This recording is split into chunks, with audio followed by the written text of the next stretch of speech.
Hello guys, update ko kayo guys sa mga ibon na natira ko guys. Kasi nagbawas ko guys. Ito na lang ang mga natira sa mga lovebird ko guys. Mahigit 20 yata yung naipamigay ko. Kaya ito na guys, na lang sila. Konti na lang guys. Yan. Pero marami pa rin sila guys. Ang gusto ko pa rin silang bawasan pa rin. Sayang, ang gaganda ng mga ibon yan guys. Kunti na lang sila pero ayan, napakaganda talaga guys ng mga ibon, nakakatanggal ng stress. Hanggang nauubos yung oras ko sa kanila sa maghapon, nakakaalaga. Kaya nagbawas ako guys kasi malakas na sila sa pagkain. Uubos nila minsan ng 3 kilo sa isang linggo. Kaya ito na lang yung natira. Ayan. Guys, so sarap pakinggan yung mga boses, mga huni nila guys. Surundagan, ayun. Hello. Ayan sila guys. Yung mga ibubukod pa ako dyan.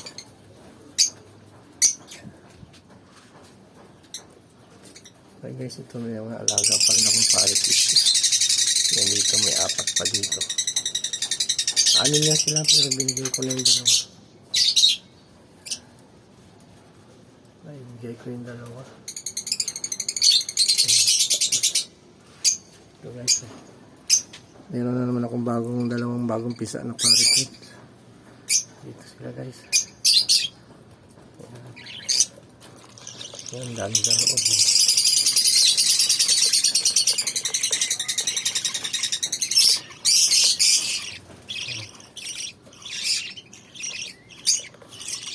Ano yan, ibubukod ko naman sila kasi pag nangitlog yung nanay at hindi mo na ibukod, papatayin lahat ng nanay yan. Kailangan pag ibukod mo na agad.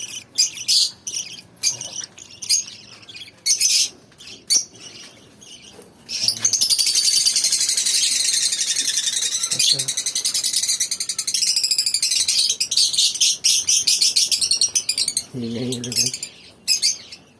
Lahat sila nakatingin, takot sa camera. Tingnan nila ako guys. Ano ba yung ginagawa? Minsan na kasi sila nakakuhanan.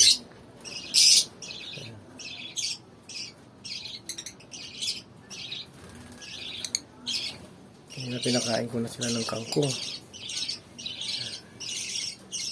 Tingnan nila ako kung anong ginagawa. Ay, sila nakahingi lang. Ayan guys.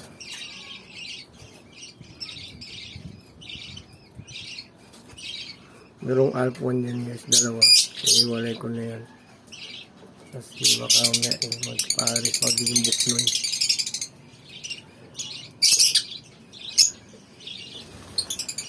Okay guys, hanggang dito na lang guys.